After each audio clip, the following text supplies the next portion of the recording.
So it's finally happened. Arch Manning, the number one prospect in the nation, has made his collegiate decision, and of course we need to talk about it. I'm in an airport right now, but that can't stop me from talking about the news. We need to break down what this means. But before we do, as always, y'all know the drill. I need to hear from you. Y for yes, N for no. Are you surprised that Arch Manning has made this decision? And let me know what you're thinking. Before we jump into all of this, we need to talk first and foremost about what this means for the Texas Longhorns and why it's such a big win. Because they just got the nation's number one player from the likes of Georgia and Alabama. And of the three teams that were largely considered to be in this race, Texas, Georgia, and Alabama, only one of them had an offensive-minded head coach, which was compelling off the get-go.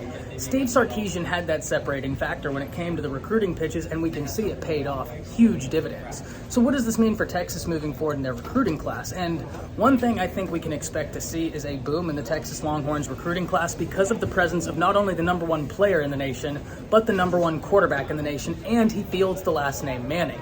This is someone who has a deep understanding of the game of football and is going to be able to read collegiate defenses sooner rather than later. And you can bet your bottom dollar that offensive linemen, running backs, tight ends, and wide receivers are going to want to be a part of this class, especially after what Texas did on the offensive line last year.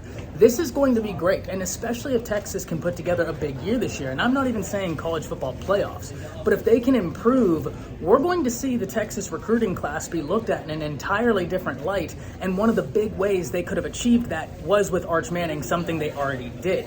So this move, though not maybe super surprising, is incredibly impactful because now Texas fields two number one quarterbacks from back-to-back recruiting classes in all technicality, with Quinn Ewers reclassifying last year.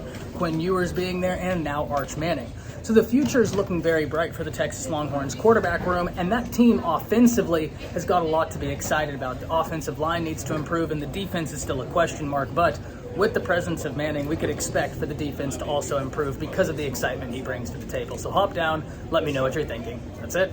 See you.